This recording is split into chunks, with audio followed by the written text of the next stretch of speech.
오늘 잘 오셨습니다. 토요일 낮이긴 하도 이렇게 집회에 참석하는 일이 쉬운 일은 아닌데 오늘 오셔서 주님이 더욱 기뻐하실 거라고 믿습니다.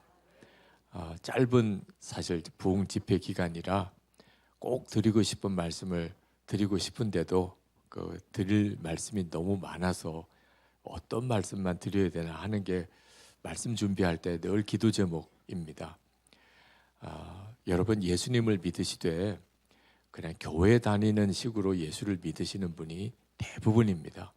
그래서 예수 믿는다 그러면 그냥 교회 다니는 거죠. 근데 실제로 정말 예수님이 마음에 계신 것을 알고 예수님과 함께 사는 것이 예수 믿는 겁니다. 얼마 전에 은퇴하신 장로님 한 분이 저에게 메일을 보내셨어요. 당신이 건강의 기도 제목도 있으시고 여러 가지 사정을 쭉 쓰시다가 진짜 하시고 싶은 말씀을 하셨어요. 목사님, 저는 이제 원로 장로입니다. 또 학교에서 교장 선생도 하셨고 교회에서 참 열심히 섬기시니까 장로님도 되신 거죠. 그리고 은퇴를 하셨는데 목사님, 솔직히 제 안에 성령님이 계신 것을 잘 모르겠습니다. 그렇게 말씀하죠. 그 교회에서 장로님이 되시고 이제 은퇴까지 하셨는데 이제 하나님 앞에 갈 때가 됐는데 제 안에 진짜 성령님이 계신지 하나님 분명히 좀 알게 해주세요. 그렇게 기도를 하고 있다는 거예요.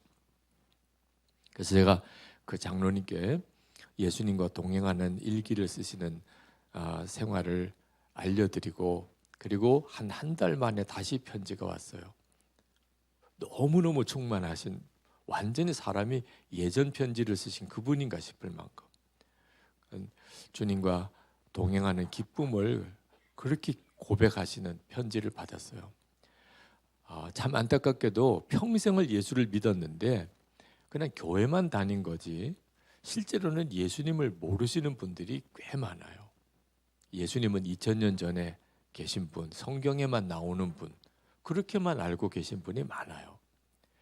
마태복음 18장 20절에 보면 내 이름으로 모인 곳에 예수님께서 하시면 내 이름으로 두세 사람이 모인 곳에 나도 같이 있겠다 하셨어요.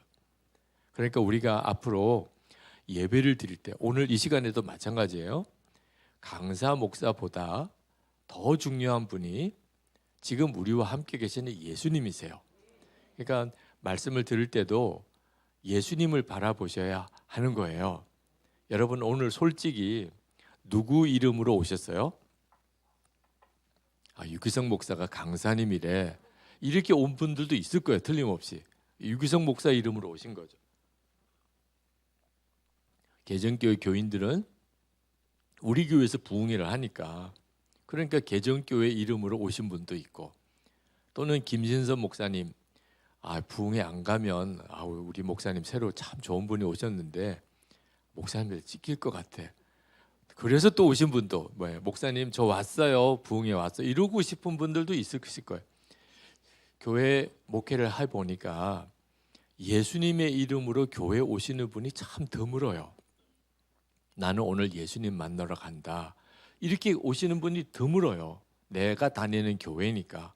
또 담임 목사님이 내가 교회 안 가면 또 뭐라고 하실 테니까 또는 이번에 또 강사님이 또 특별한 분이 오신다니까 대부분 이렇게들 모여요.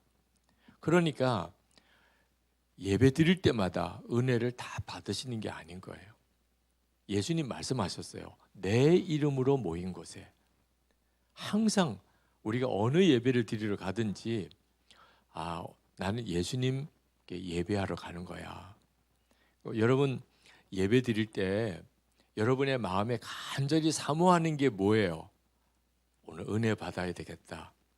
그런 마음이 한국교회 교인들이 다 공통점이에요. 오늘도 그러셨을 거예요.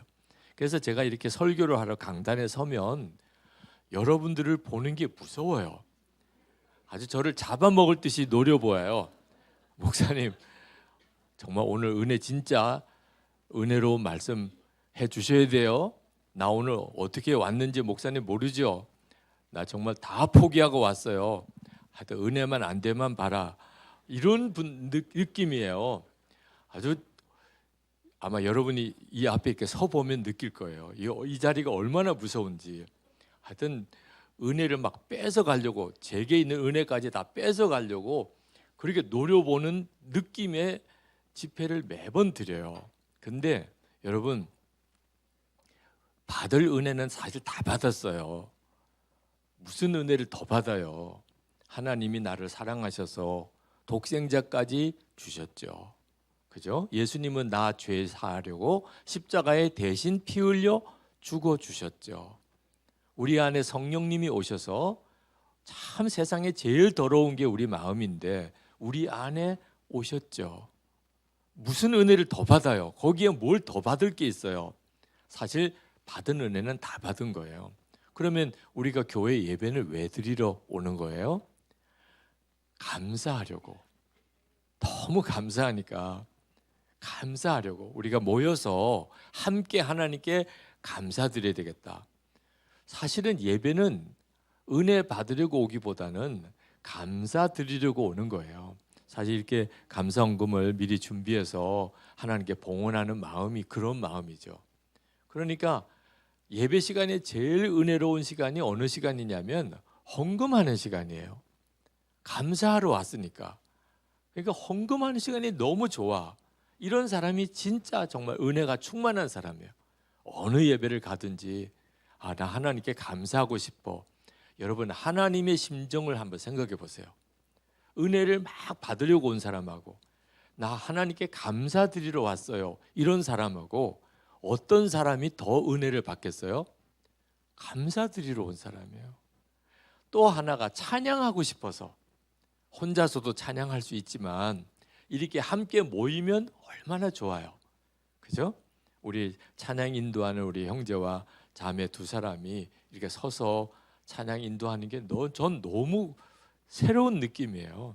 하여튼 찬양 인도자도 있지요. 함께 부르지요. 그러니까 혼자 부를 때보다 얼마나 힘이 나요.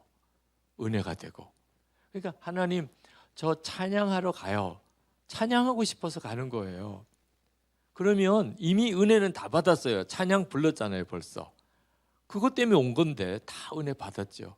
말씀은 그냥 보너스로 하나님께 찬양 드리고 싶어 왔는데 말씀으로도 은혜를 주시네. 그렇게 되는 거예요. 그러니까 정말 예수님의 이름으로 모이면 어떤 예배든, 뭐 집에서 드리는 가정 예배든 속회 예배든 이렇게 모여서 함께 드리는 예배든 어떤 예배든 은혜를 받아요. 감사드리러 가는 거고 찬양하러 가는 거고. 그러면 뭐 은혜는 어떤 상황에도 다 받는 거죠. 안타깝게도 한국 교회 성도들은 엄청난 은혜를 받고도 여전히 은혜에 대해서 더 받으려고 해요. 근데 이유가 있어요. 이미 내 안에 계신 예수님을 정확히 모르니까. 은혜를 그렇게 엄청난 은혜를 받고도 항상 은혜가 부족한 것처럼 사는 거예요. 예수님이 내 안에 계신 것을 알고 나면 더 은혜 받을 것도 사실 없어요. 그냥 받은 은혜가 너무 감사할 뿐이죠. 여러분, 예수님이 여러분의 마음에 계신 것을 분명하게 알게 되는 눈이 뜨이는 것이요, 우리가 예수 믿을 때 가장 놀라운 일이에요. 저는 목사의 아들로 목사가 됐어요. 근데 예수님이 제 마음에 계신 것은 몰랐어요. 제가 고등학교 때 처음 그 말씀을 들었어요. 중고등부 예배 때 전도사님이 설교를 하시는데 이 고린도후서 13장 5절 말씀을 가지고 모든 예수 믿는 사람 안에 예수님이 계시다는 거예요. 제가 그 말씀을 듣고 기절하는 줄 알았어요. 저는 교회 다니는 게 예수 믿는다고만 생각했어요. 그런데 예수님이 내 마음에 계시다. 그리고 예수님이 마음이 계시지 않는 사람은 예수 믿는 사람이 아니라는 거예요. 그때 제가 얼마나 놀랐는지, 예수님이 제 마음에 계시다는 것은 한 번도 생각해 본 적이 없어요. 예수님이 내 마음에 어떻게 계시나? 예수님이 내 마음에 계시면 내가 어떻게 그걸 모를 수가 있냐? 그러니까 내가 모른다는 이야기는 안 계시다는 거잖아요. 나는 목사 아들이고 늘 교회에서만 살았는데 예수님이 내 마음에 계신 건 모르겠어요. 그래서 예배가 끝나고 전도사님에게 가서 질문을 했어요. 전도사님, 오늘 설교 중에 모든 예수 믿는 사람 안에는 예수님이 계시다고 그랬는데 그거 사실이냐고 그랬더니 그렇다는 거예요. 그러면 제 안에도 계십니까? 그랬더니 그래, 기성아, 너 안에도 계셔. 그래. 아니, 예수님이 제 안에 계신 걸 내가 알겠어요? 그 전도사님이 알겠어요?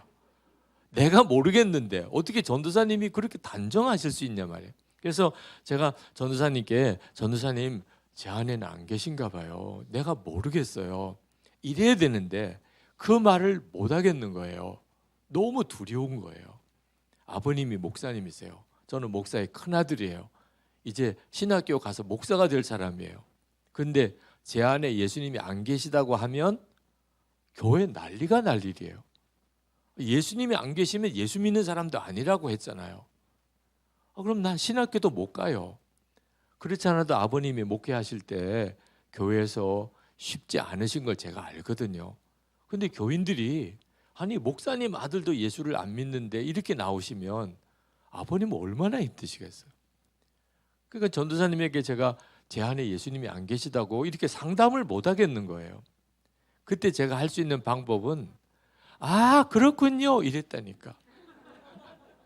그냥 예수님이 내 안에 계신 척 하는 거. 그 두루 편해요. 전도사님도 뭐 그러냐 할렐루야 이러고, 저는 저대로 그냥 계신 척 하면 누가 알겠어요? 제 마음에 예수님이 계신지 안 계신지 누가 알겠어? 내가 계시됐는데 뭐 어떻게 해요? 그때 그 심정은요, 얼마나 복잡 미묘한지. 예수님이 내 안에 계신 건 모르겠는데 겉으로만 믿는 척하고 사. 그때부터 제 마음속에 갈망이 예수님은 진짜 내 마음에 계시냐 하는 거예요. 제가 목회하면서 보니까 교인들이 저처럼 예수님이 마음에 계신 척 하는 분들이 너무 많은 거예요. 실제로는 그렇지 않아요. 제가 목회하면서 교인들에게 제일 많이 속은 게 그렇게 부부싸움을 많이 하고 사시는 거예요. 여러분들은 부부싸움 안 하시죠? 여기서도 하세요? 하여튼 저는 교인들이 전혀 싸우는 줄 몰랐어요. 부부싸움을. 왜냐하면 제 앞에서는 안 싸우니까. 목사님 앞에서는 창피하니까 싸워도 안 싸운 척 하죠. 신방 갔는데 그렇게 싸우셨대. 저 몰랐어요. 왜냐하면 어쩌면 그렇게 다정하게 서로 지내시는지. 여보, 목사님 오셨는데 차도 좀 내와. 그래서 너무 잘 사는 줄 알았어요. 몇 달째 말도 안 하고 지내시는데요. 근데 제가 가니까 그냥 저 때문에 안 싸운 척 하시더라고. 여러분, 예수님이 세요? 목사님이 세요? 우리는 정답 찾는 데는 선수예요. 근데 목사님 앞에서는 안 싸운 척 하면서 예수님은 어디 계세요? 내 마음에 계시. 예수님 앞에서는 막 싸워요? 이게 말이 안 되잖아요. 예수님이 내 마음에 계시다고 믿으면 목사님이 문제예요? 예수님 때문에라도 싸울 수가 없잖아요. 그런데도 예수를 믿고도 어쩌면 그렇게 싸우고 지내는지. 집에서 애들한테 얼마나 정말 큰 소리 치고 야단친, 예수님이 집에 계시면 그럴 수 있겠어요? 아무리 화가 나도. 성도들 중에도요, 은밀한 죄를 짓는 사람이 많아요. 여러분, 아무도 안 보는데, 아무도 없어 주변에. 그런데 너무나 음란한 사진이나 그런 책이 있다면 여러분 어떨까요? 아무도 없어. 그러면 그걸 들춰보는 유혹을 이기기가 엄청 어려워요. 사람 보는 사람만 없으면 우리도 그냥 금방 정말 부끄러운 죄를 지어요. 예수님이 마음에 계신 걸 안 믿는 거죠. 예수님이 진짜 마음에 계신 걸 믿으면 어떻게 그렇게 할 수 있어요? 많은 교인들이 예수님이 어디 계시냐 그러면 내 마음에 계시다고 믿습니다. 이런 표현을 써요. 근데 그 말은 안 믿는다는 말과도 똑같아요. 내 마음에 계시다고 믿습니다. 이런 표현이 굉장히 미묘해요. 자, 여러분에게 여러분의 집에 자녀들이 있습니까? 이렇게 물으면 뭐라고 대답하세요? 저는 우리 집에 아이들이 있다고 믿습니다. 믿기는 뭘 믿어요?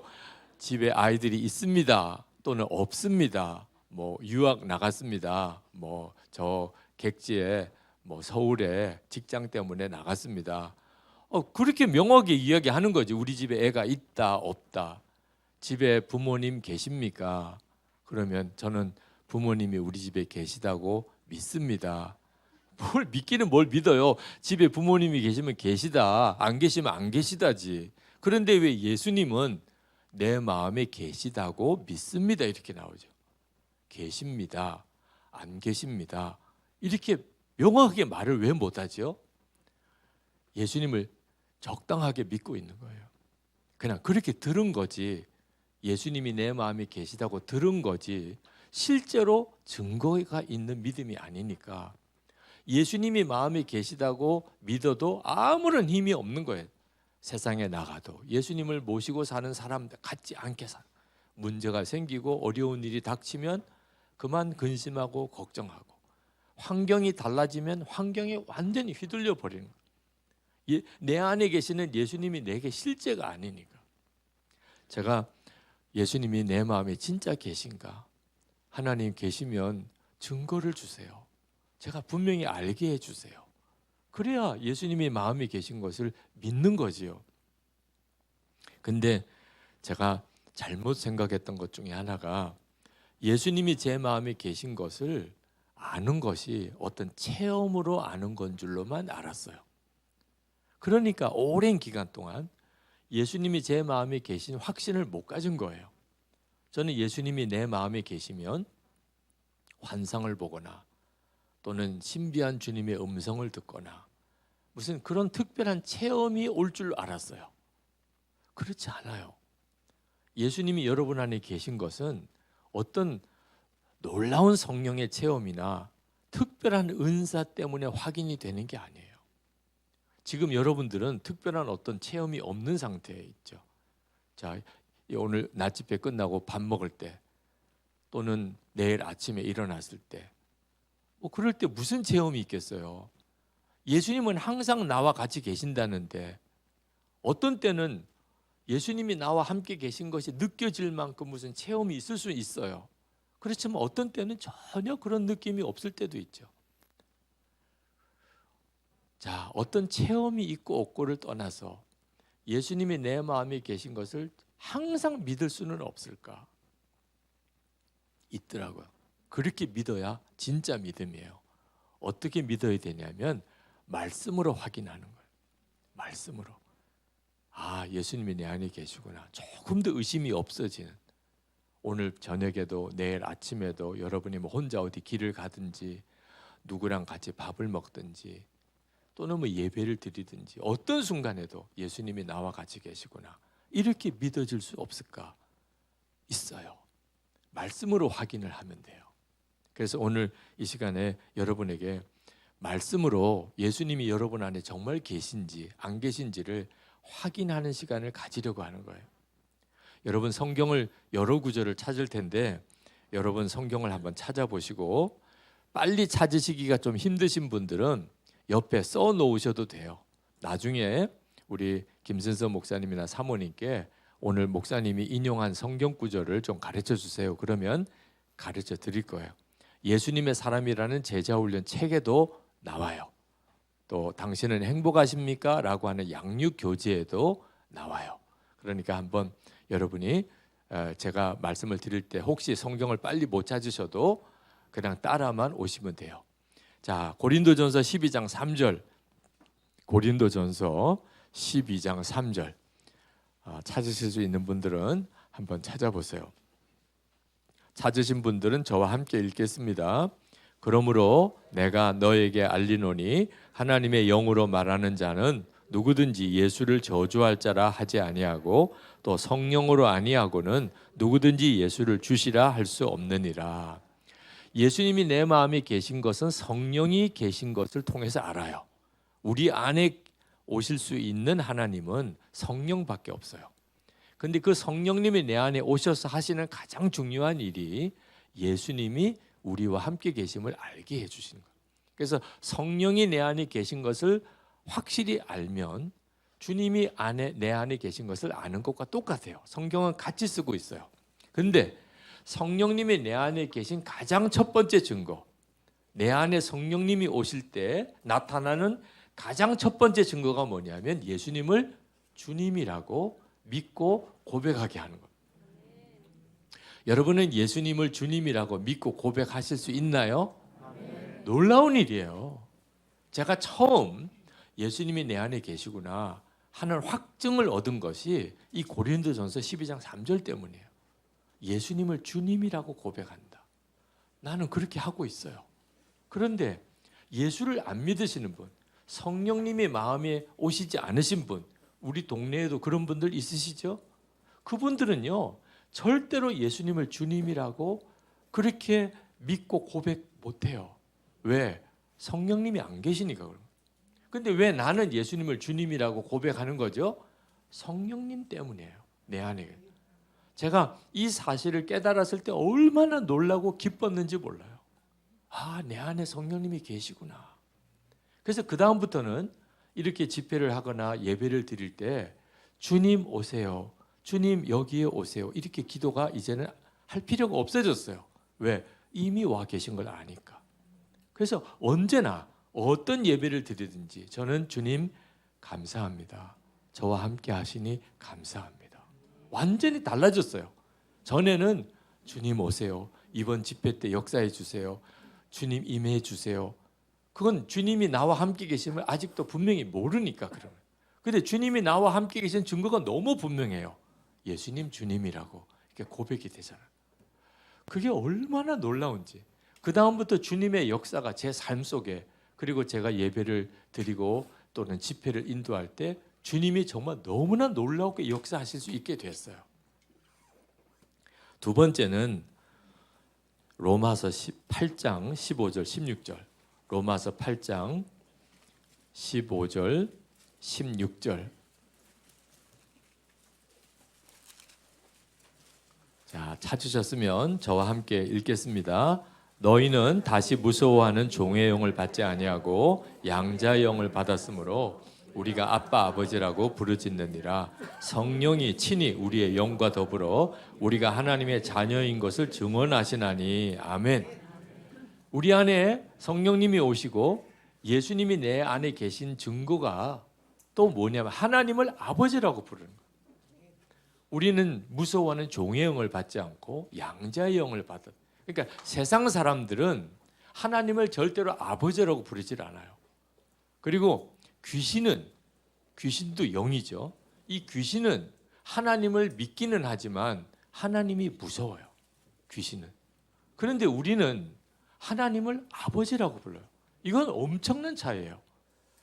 성령님만이 우리 안에서 하나님을 아버지라고 부르게 해요.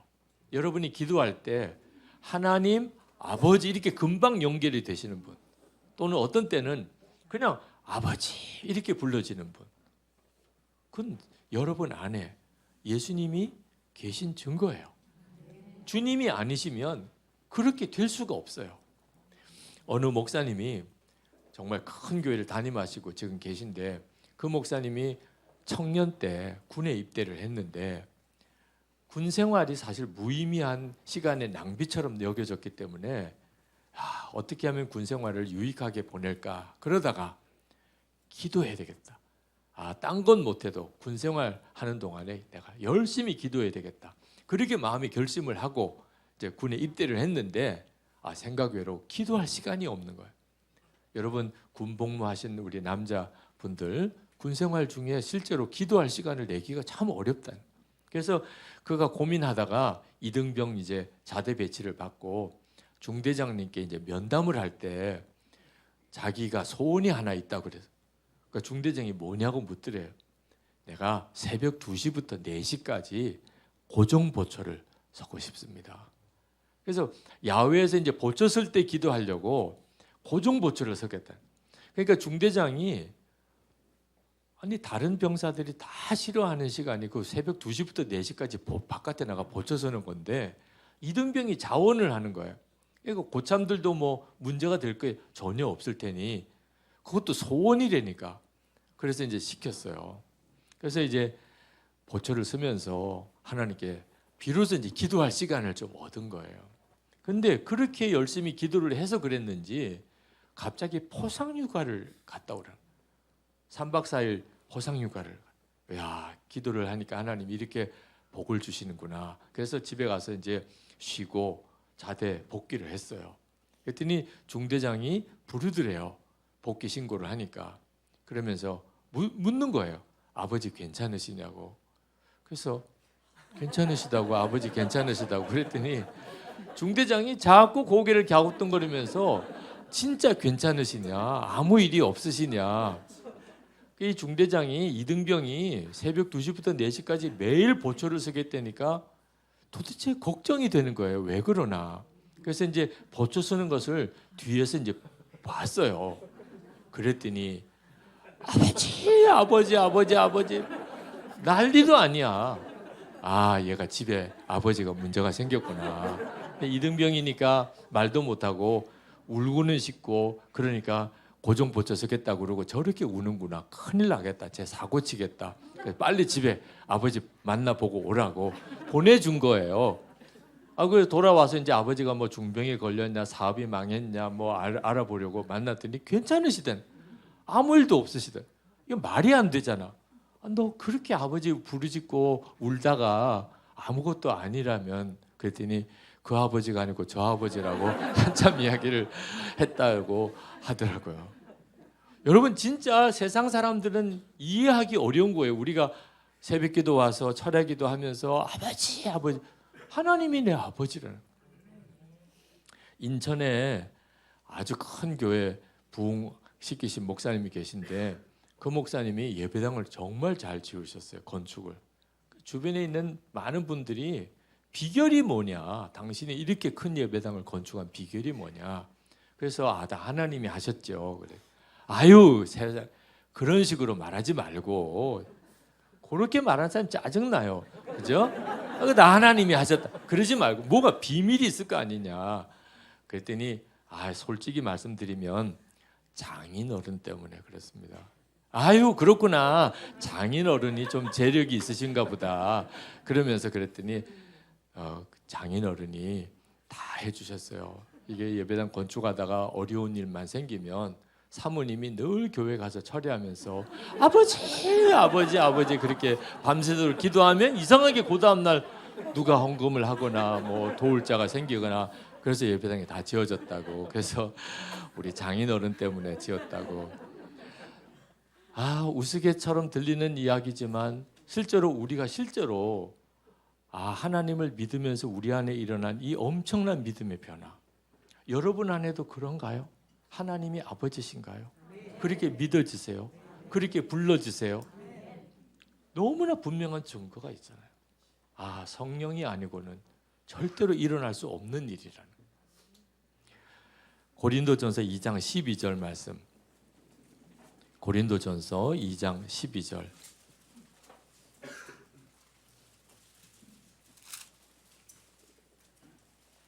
자, 한번 찾으셨으면 같이 읽겠습니다.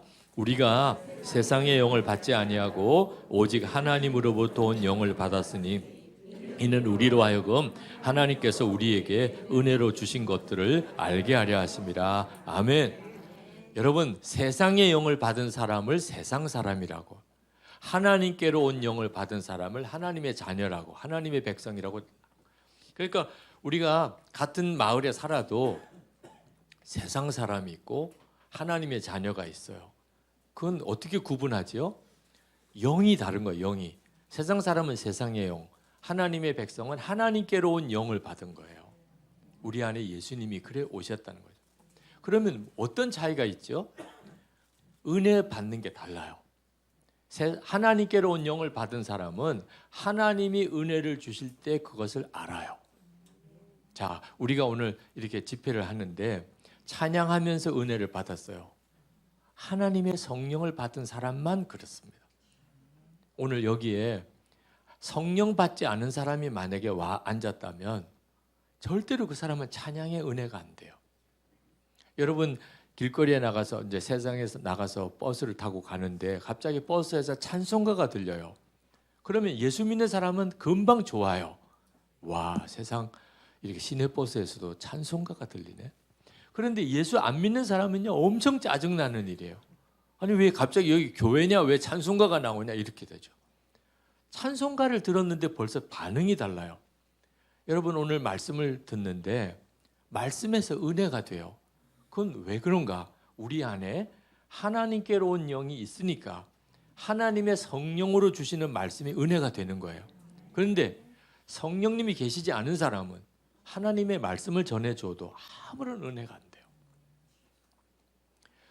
그래서 우리가 내 안에 성령님이 계시구나 하는 걸 알게 되는 거예요. 세상 사람은요, 세상 사람들끼리 또 은혜 받는 데가 있어요. 고스톱 칠 때 엄청 은혜 받아요. 그러니까 금식도 하고 철야도 하는 거예요.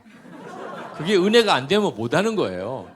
고스톱 치면서 그냥 밥도 안 먹고 눈이 빨개져 가지고 밤새도록 고스톱 치는 사람, 노름하는 사람, 도박하는 사람 다 자기 나름대로 거기가 좋으니까 그런 거죠. 세상의 영을 가진 사람이에요. 어느 목사님이 이렇게 시골 교회 목회를 하시다가 한 번은 고난 주간에 마을 사람들 전도하려고 그 읍의 극장에서 패션 오브 크라이스트라고 옛날에 예수님의 십자가의 고난을 영화로 찍은 그 영화가 고난 주간에 특별히 상영을 했어요. 교회들이 연합해서 이제 그 영화관을 빌려서. 그래서 저 영화를 좀 보여드려야 되겠다. 예수님이 누구신지, 십자가가 뭔지 이보다 더 알려드리기 좋은 방법이 없잖아요. 그래서 마을 어르신들한테 우리 영화 보여드리겠다고. 그래서 또 점심 짜장면 사드리겠다.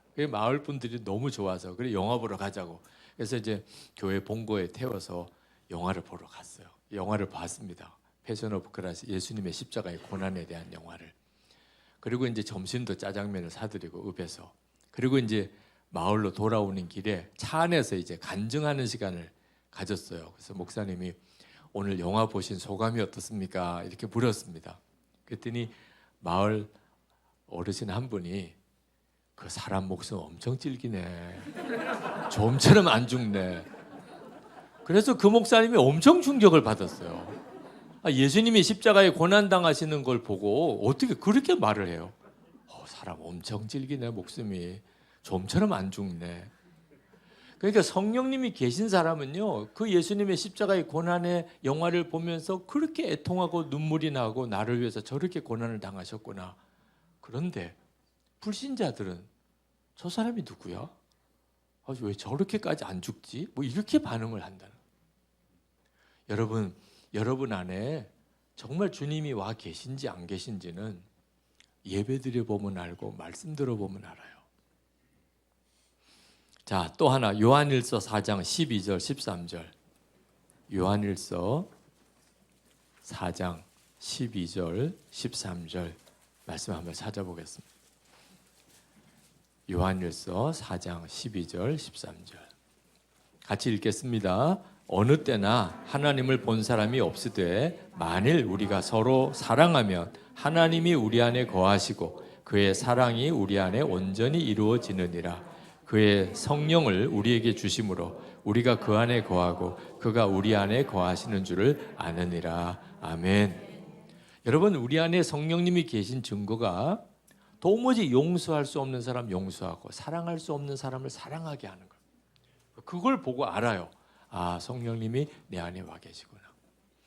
여러분, 부부싸움을 하고 하나님께 기도해 보셨으면 주님이 여러분에게 뭐라고 응답을 하셨어요? 자, 부부싸움을 했어요. 너무 속상해요. 남편이 미워 죽겠어요. 아내가 너무 섭섭해요. 하나님 앞에 나와 기도하면 하나님이 뭐라고 하실까? 그래, 내가 다 봤다. 야, 너 어떻게 그런 사람하고 같이 사냐? 너 이번에는 절대로 숙이고 들어가지 마. 이번에 아주 결판 내. 함께 살지 아주 헤어질지 너 정신 똑바로 차려야 돼. 그 사람하고 못 살 것 같아. 회개하면 받아주지만 절대로 용서하면 안 돼. 그런 응답 받으신 분. 굳세어라 금수나 이런 응답 받으신 분 아무도 없을 거예요. 부부싸움 하고 난 다음에 기도하면요 100이면 100 너가 먼저 잘못했다 그래라. 너가 먼저 손 내밀어라. 내가 용서해라. 그렇게 응답하시는 거예요. 그러니까 여러분 부부싸움 하고 난 다음에 절대로 앉으려면 기도하면 안 돼요. 기도하는 사람이 지는 거야. 기도하는 사람이. 어제도 집회 끝나고 난 다음에 어느 권사님이 목사님 저 그동안에 예수 헛믿은 것 같아요. 너무 회개했어요. 그렇게 말씀하시던데 그분이요. 정말 예수를 헛믿어서 그런 게 아니고 은혜를 받으니까 그렇게 고백을 하게 되는 거예요. 회개는 누가 해요? 죄 지은 사람이 하나요? 아니에요. 회개는 은혜 받은 사람이 하는 거예요. 그래서 부부싸움도 해보면요. 진짜 잘못한 사람은 회개 안 해요.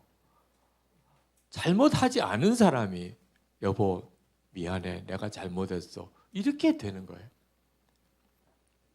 교인들끼리도요 싸울 때가 있어요. 같이 신앙생활 하자는데 왜 싸워요? 그런데 참 기가 막힌 게 마귀가 어떻든지 교인들끼리도 서로 미워하고 싸우게 만들죠. 자, 이런 일이 생길 때 여러분이 이기려면 지지 않으려면 예배드리면 안 돼. 하여튼 결심하고 교회는 안 나와야 돼. 그렇지 않으면 예배드리다가 그만 사람이 마음이 흐물흐물해져 가지고 예배 끝나고 나갈 때 집사님 미안해 내가 잘못했어 우리 이렇게 살면 안 되잖아 이렇게 되게 돼 있어요. 그러면 상대 쪽에서 아유 당신이 그렇게 이야기하니까 내가 더 미안하네요 내가 또 잘못했지요 이렇게 나오면 참 해피엔딩인데 그런 경우는 극히 드물어요. 알았으면 됐어요. 앞으로 하지 마요. 그리고 목사님한테 가서 저 사람이 잘못했다고 이야기 먼저 하더라. 뭐 그래서 동네방네 다 소문내요. 그러니 나는 하나도 잘못한 것도 없는데 사람 완전히 바보 되는 거지. 예배 때 은혜 받으면 그렇게 된다니까. 성령의 역사가 일어나면 항상 내가 잘못했습니다. 용서합니다. 사랑합니다. 이렇게 돼요. 여러분 다 경험하셨어요. 제가 전도를 나갔다가 어느 젊은 부인이 교회를 다녔었다고 그러더라고. 근데 지금 안 다닌다는 거예요. 그래서 왜 그러시냐고 그랬더니 그분이 하는 이야기가 시어머니 용서할까 봐 안 나간다는 거예요. 결혼하고 난 다음에 이제 새를 사는데 그 집 주인이 열심히 있는 교회 집사님이에요. 그래서 뭐 그렇게 교회 가자고 그래서 집 주인이 또 그러니까 교회를 몇 번 갔대요. 근데 이제 예배를 드리다가 목사님 설교를 듣는데 자기가 막 마음에 시어머니를 용서하려고 하고 있더래. 이럴 수는 없어요. 그러고는 나왔대. 그 다음부터 교회 안 나갔는데 내가 교회 계속 나갔다가는 시어머니 용서할 걸. 결혼할 때 얼마나 시어머니한테 마음에 상처가 컸는지 하여튼 막 이를 갈고 이래. 하여튼 반드시 복수하리라. 근데 어떻게 이렇게 순간에 용서할 수 있냐.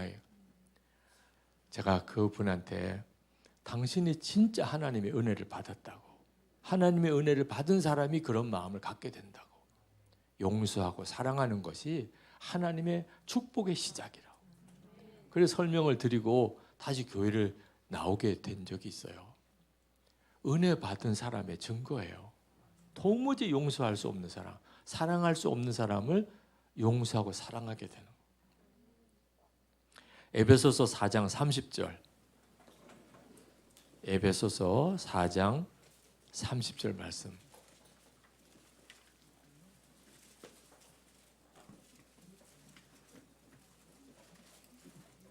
자, 찾으신 분은 같이 읽겠습니다. 하나님의 성령을 근심하게 하지 말라. 그 안에서 너희가 구원의 날까지 인치심을 받았느니라. 아멘. 여러분, 우리 안에 오신 하나님의 성령은 내가 잘못 살면 떠날까요? 그렇지 않으세요. 하나님의 성령이 내 안에 오셨는데 내가 하나님이 기뻐하지 못하도록 살아요. 그러면 성령께서 근심하세요. 떠나시는 게 아니고. 그래서 성령의 근심을 우리도 느끼는 거예요. 예수님을 믿고 성령을 모시고 사는 사람은 세상 사람은 느끼지 못하는 근심을 느껴요. 자, 예를 들면 우리가 11조를 안 하고 있다고 합시다. 내가 11조를 안 해요. 그러면 여러분 어떤 느낌이에요? 돈 버는 것 같아. 너무 수지 맞았어. 이런 사람은요, 오늘 안수기도 받고 가요. 이상한 사람이에요. 말이 안 돼요. 그럴 수가 없어요. 아무도 몰라. 내가 11조를 제대로 하는지 안 하는지 우리 교회 아무도 몰라. 수입은 자기만 아는 거잖아요. 그런데 자꾸 마음이 괴로워요. 그 성령님이 그러시는 거예요. 세상 사람은요, 11조 해서 걱정이야. 여러분, 예수 믿지 않는 남편, 예수 믿지 않는 부모, 예수 믿지 않는 자녀들은 우리가 11조 하는 걸 화를 내요. 그게 예수 안 믿는 사람의 마음이에요. 어떻게 11조를 하냐, 교회다. 근데 예수를 믿은 우리는 11조를 안 하면 괴로워. 여러분, 새벽기도 안 하면 어때요? 너무 편안하고 아주 몸이 회복되는 것 같고, 네. 야, 정말 너무 아침이 그냥 너무 푸근하고, 이런 분들은 다 안수기도 받고 가요. 네. 말이 안 돼요. 새벽기도 안 할 사정이 있을 수 있죠, 그죠? 새벽기도를 못 해요. 그런 사람은 마음에 근심이 있어요. 나는 기도 생활을 제대로 못 하는데. 이런 마음이 누가 주시는 거예요? 우리 안에 계신 성령께서 우리가 기도 생활을 온전히 못하는 것으로 인하여 가장 힘들어 하시는 분이 성령이시죠. 그런데 예수를 안 믿는 사람도 그럴까요? 예수 안 믿는 사람은요, 새벽기도 안 하는 게 아무 문제가 안 돼요. 성령의 근심인 거예요. 우리에게만 있는 거예요. 여러분, 주일에 저도 지금 온천이 있는 곳에 숙소를 정해 주셔서 거기에 묵고 있는데, 사실 우리 한국 분들 온천 가는 거 좋아하잖아요, 그죠? 주일에 어떻게 그냥 친구들끼리 또는 마을 사람들끼리 해서 온천을 가게 됐어요. 세상 사람은 얼마나 좋아요. 근데 예수 믿는 사람이 주일 예배 안 드리고 온천 갈 때 어떤 느낌이에요? 이거 차 뒤집어지는 거 아니야? 왜 그런 불길한 생각이 들지요? 목사님한테는 어떻든지 거짓말 했어요. 집안일 때문에 피치 못한 사정 때문에 하여튼 거짓말로 하고 일단 온천 가요. 온천 가는데 사람의 마음이 달라요. 한쪽 사람은 너무 좋아. 한쪽 사람은 괜히 불안해. 온천탕 안에 들어갈 때 꼭 무슨 지옥불에 들어가는 것 같아요. 미끄러져도 다 다리 부러지는 거 아닌가. 괜히 이런 생각만 들어요. 왜 그렇죠? 여러분 안에 계신 성령님 생각을 해봐요. 여러분 안에 계신 성령님이 여러분을 떠나지 않으세요. 주일 빼먹고 온천 가도. 자, 그러면 성령님도 주일에 온천 가야 돼요. 여러분 안에 계시잖아. 얼마나 성령님이 힘드시겠어요. 야, 이러라고 나를 영접했냐? 그러니까 여러분도 괴로운 거예요, 마음이. 이제는 분별할 줄 알아야 돼요. 성령의 근심이 내게 있구나. 말로 할 때 들으셔야 돼. 매를 벌어요. 매를 벌어. 성령님이 이미 마음에 그렇게 하지 마라. 주님이 기뻐하지 않는 마음을 주셨을 때 빨리 돌이켜야 되는데, 참 안타깝게도 그걸 벌써 느끼고도 어기는 분들이 많아요. 한 번 어느 의사인 집사님이 아무것도 기도 부탁도 안 하시고 그냥 덜컥 무슨 새로운 어떤 사업을 하나 시작을 해가지고 굉장히 어려움을 겪었어요. 그래서 집사님, 이런 일을 하려면 미리 목사님한테 좀 이야기도 하고 기도 부탁도 하고 같이 기도도 분별받고 해야지 어떻게 일부터 이렇게 저질렀냐고. 그랬더니 그 집사님이 하시는 이야기가 하지 말랄까 봐 미리 말씀 안 드렸다. 다 알아요. 자기가 이렇게 하면 목사님이 하지 말랄 거다. 그래가지고 이야기도 안 하고 저질러 놓은 거예요. 참 안타깝죠. 여러분 안에 계신 성령께서 벌써 마음에 이렇게 하지 마. 그럴 때는 빨리 반응해야 돼요. 주님이 기뻐하시는 길을 따라가야지요. 빌립보서 2장 13절 말씀. 빌립보서 2장 13절.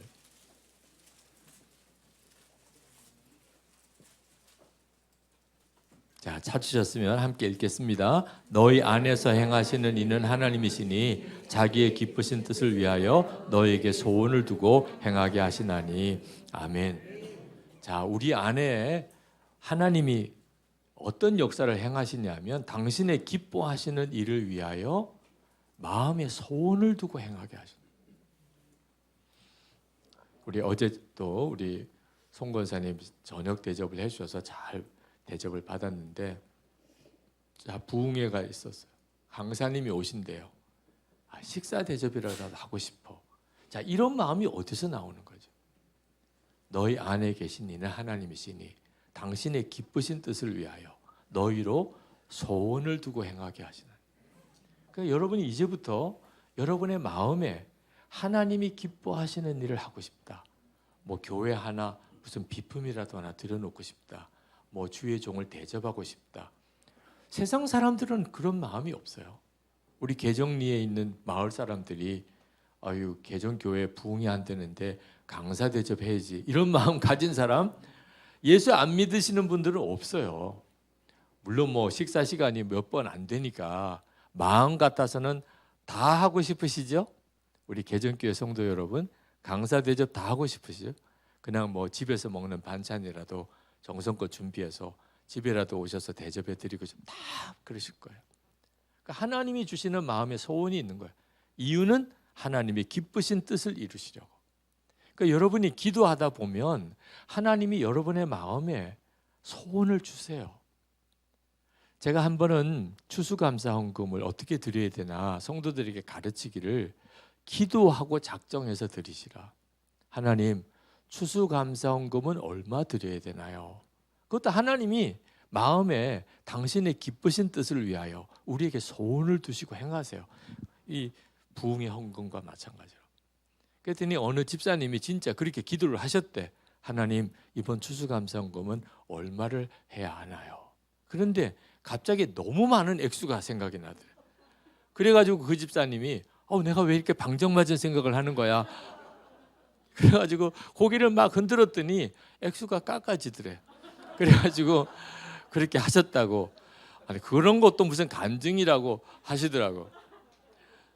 정말 미련해도 이렇게 미련할까? 여러분 하나님께 뭔가 헌금을 해야 될 때 하나님이 어떤 액수가 생각나게 하셨어. 그럼 무슨 역사가 있는 거잖아요. 그죠? 하나님이 무슨 일을 하시려고 이렇게 하시나 보다.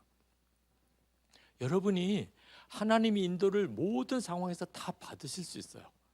처음에는 좀 미숙한 것 같아도 계속 주님이 내게 말씀하실 거다. 깨닫게 하실 거다. 진짜 믿으시고 그걸 매일 한번 기록해 보시고 살아보면 어느 순간에 하나님이 기뻐하는 일, 싫어하는 일이 딱 분별이 돼요. 제가 신학교에 들어갔을 때 저희 어머님이 저를 위해서 기도를 해주시더라고. 근데 어머님이 기도하시는데 전국 방방곡곡을 다니면서 말씀을 전하는 부흥사가 되게 하라고 기도하죠. 저는 부흥사가 너무 싫었어요. 제가 고등학교 다닐 때 부흥사는 제 느낌에 꼭 약장사 같았어. 무슨 쇼하는 사람 같고 목소리만 굵어가지고 그리고 뭐 사람을 웃겼다 하는데 무슨 개그맨도 아니고 하여튼 그런 느낌이에요. 그래서 저는 부흥사가 너무 싫은 거예요. 저는 내가 신학교 갔으니 내가 교수님이 돼야 되겠다. 공부 많이 해가지고 신학교에서 학생들을 가르치는 교수가 돼야 되겠다. 이제 그런 마음이 있었는데 어머님이 부흥사가 되라고 기도하는. 그래서 어머니 제발 그렇게 기도하지 마세요. 저 부흥사 되는 거 진짜 싫어요. 그랬더니 어머님이 정색을 하면서 그러면 뭐 하고 싶으냐? 저는 신학교 교수가 되려고 합니다. 그랬더니 어머님이 막 너무너무 낙심을 하시는 거예요. 저희 어머님은 신학교 교수님 설교에 한 번도 은혜 받은 적이 없대. 옛날에 부흥회 때 은혜 받으셨던 분이라 하여튼 신학교 교수님의 설교는 너무 지루하기만 하고 하나도 은혜가 안 된다. 그래서 그 다음부터 저희 어머님이 제가 부흥사가 되게 해달라고 그렇게 기도를 하셨어요. 그래서 지금 이렇게 된 거예요. 여러분이 보실 때 부흥사 같지 않잖아요, 그죠? 저 사람은 그냥 교수하면 딱 좋겠다 이럴 수도 있는 분위기잖아요. 그런데 개정교회 여기까지 부흥회를 인도하러 왔잖아요. 지금 생각해 보니까 어머님이 하나님의 마음을 받으시고 그렇게 간절히 기도하셨었구나. 그때부터 제가 저도 그냥 어머니 기도 따라 했다면 아마 저도 불로불로 하는 부흥사가 됐을지 모르겠어요. 여러분이 자녀를 위해 기도하든 목사님을 위해 기도하든 또는 우리 한국 교회를 위해 기도하든 하나님이 하실 일을 여러분에게 부어주세요. 기도만 하면 당신의 기쁘신 뜻을 위하여 너희로 소원을 두고 행하게 하여. 여러분 이 말씀이 반드시 체험이 돼야 돼요. 그렇게 되기를 축복합니다. 우리 한 절만 더 찾아보죠. 사도행전 1장 8절. 사도행전 1장 8절입니다. 너무나 잘 아는 말씀이기도 하죠. 우리 함께 읽겠습니다. 오직 성령이 너에게 임하시면 너희가 권능을 받고 예루살렘과 온 유대와 사마리아와 땅 끝까지 이르러 내 증인이 되리라 하시니라. 아멘. 성령을 받으면 반드시 증인이 된다는 거예요. 다시 말하면 전도하고 싶어져. 예수를 믿는 사람을 가족 중에 또는 내 이웃 중에 다 예수 믿는 사람을 만들고 싶은 마음. 그게 예수 믿는 성도, 성령 받은 성도의 거의 본능이에요. 자, 여러분 중에 집에서 예수 안 믿는 사람이 가족 중에 있으면 틀림없이 마음에 저 사람이 예수 믿어야 되는데 기도가 되고 기회만 되면 전도하려고 교회 가자고 할 거예요. 그건 여러분 하고 싶다 안 하고 싶다가 아니에요. 성령을 받은 사람은 그냥 그렇게 돼요. 이건 정말 너무 신비한 일이에요. 제가 광림교회 부목사로 있을 때예요. 그때 해마다 1년에 봄, 가을로 대전도 집회가 있었어요. 그래서 가까운 사람 하여튼 무조건 초청해서 교회에서 예배 드리는 전도 집회가 있었는데 그때만 되면 주일 예배, 총동원 주일이죠. 그때 교인들이 교회 일찍 오셔가지고 다 교회 마당에 나가서 있어요. 왜냐하면 전도하기로 한 분하고 만나기로 약속을 했는데 그 교회 앞이에요. 교회 오기로 했으니까. 하여튼 오면은 자기가 모시고 교회로 들어와야 되니까 나가보니까 너도 나도 다 그렇게 약속을 했기 때문에 점점점 교회 앞에 버스 정류장으로 택시 내리는 대로 다들 나가서 있는 거예요. 곳곳에서 왔다 막 난리도 아니에요. 보면 어떤 쭈뼛쭈뼛한 사람이 서 있고 그 사람 전도하는 사람이 막 가서 얼싸안고 막 팔짱 끼고 그렇게 좋은지 여러분도 다 전도해 보셔서 알 거예요. 그렇게 전도를 하려고 했는 사람이 결신이 돼서 교회 올 때 세상 다 얻은 것 같아요. 근데 다 그런 건 아니잖아요. 약속은 했는데 안 오는 사람들이 있는 거예요. 자, 예배는 시작이 됐는데 약속한 사람은 오지도 않고 그러니까 막 더 애가 타는 거예요. 부목사일 때 저희들은 예배가 시작됐다고 이제 나가서 막 알려요. 예배 시작됐습니다. 여러분이라도 들어가서 예배 드리셔야죠. 그러면 어떻게 해요? 자꾸 뒤돌아보면서 이제라도 올까 이제라도 올까. 그리고 이제 예배 드리러 들어와요. 제가 이제 2층이 본당이었는데 이제 계단 위에서 얼른 들어가세요. 지금 기도 시간이 지나고 나면 이제 본당 문이 닫히니까. 그런데 교인들이 그 계단에 올라오는 교인들을 보다가 뒤돌아서서 울었어요. 우는 거예요, 우는 거. 계단에서 그냥 혼자 그렇게 전도하기로 약속하고 교회 오기로 약속했는데 안 왔어. 예배 시간에 이제 자기 늦으면 예배도 못 드리니까 할 수 없이 예배당으로 들어오는데 계단에 올라오는데요. 우는 거예요. 그게 울 일이에요? 뭐 그게 무슨 일이라고 그렇게 울어요? 그 교인들 우는 모습을 보고 얼굴을 못 보겠더라. 그 마음이 뭐예요 도대체? 예수 믿지 않는 가족, 친구들 꼭 전도하고 싶은 마음. 예수 믿으면 그렇게 기쁘고 그렇게 전도했는데 거절하면 그렇게 마음 아픈. 여러분 이 마음이 무슨 마음이에요? 여러분 마음이 아니라니까. 성령이 임하시면 너희가 증인이 될 것이라. 주님이 그렇게 말씀하셨잖아요. 그러니까 여러분들이 오늘 한번 여러분이 정말 그런지를 한번 확인해 보셔야 돼요. 내 안에 예수님이 진짜 계신가? 그동안에는 그걸 잘 모르니까 주님 내게 오세요. 맨 그렇게만 기도해서 이제는 계시구나. 내 안에 계시구나. 여러분 이런 은혜 집회 때 부흥에 참석해서는 꼭 주님이 계신 것 같아. 그죠? 분위기가 그러니까 찬양도 같이 하고 기도도 뜨겁게 하고 야 여기서 그냥 계속 평생 살면 좋겠다. 그런데 그럴 수는 없잖아요. 끝나면 이제 다 집으로 또 돌아가야죠. 근데 이제는 걱정을 하지 마세요. 집에 돌아가시는 그 길에도 예수님은 주님이라고 고백되고 하나님은 아버지라고 불러지고 여러분 속에 용서와 사랑의 마음이 있고 하나님이 주시는 은혜를 그 돌아가는 길에도 깨달아요. 그죠? 휴대폰으로 요즘 찬송도 말씀도 다 들을 수 있잖아요. 여러분의 마음에 하나님의 일을 하고 싶은 소원이 생기고 영혼을 구원하고 싶고 그러면 여러분 내일 아침에 눈을 떠서도요 주님 나와 같이 계시군요. 이건 너무너무 놀랍잖아요.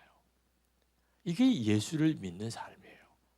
예수 믿는 생활이 여기서부터 시작되는 거예요. 주님과 함께 살고 주님이 내 안에 거하시고 주님만 믿고 따라가는 거죠. 오늘 우리 같이 기도할 때 주님 제가 이제 내 마음에 오신 예수님을 내가 분명히 붙잡고 살겠습니다. 주님이 나와 함께 계신 것을 항상 잊어버리지 않고 살겠습니다. 그 예수 동행 일기를 쓰시라고 권해드리는 이유가 내 안에 계신 주님을 자꾸 잊어버리니까 매일 잊어버리지 않고 살자고 매일 일기를 써보시라고도 권해드리는 거예요. 주님을 늘 잊어버리지 않고 살아보니까 주님의 역사가 나타나기 시작해요. 가정 안에 나타나고 일터에 나타나고 교회 분위기가 달라지고 오늘 이 시간에 여러분 안에 계신 그 주님을 분명하게 붙잡게 되시기를 오십시오가 아니고 이미 오셨군요. 아 주님 저와 늘 같이 계셨군요. 너무 감사합니다. 나는 엉망으로 산 것 같은데 주님은 나를 떠나지 않으시고 내 안에 여전히 계시군요. 이제부터는 나도 주님 따라가겠습니다. 그 은혜의 역사가 있기를 축복합니다. 우리 어제 찬양을 305장 찬양했는데 오늘 그냥 믿습니다. 믿습니다. 맡깁니다. 맡깁니다. 그 가사로 부르시겠어요?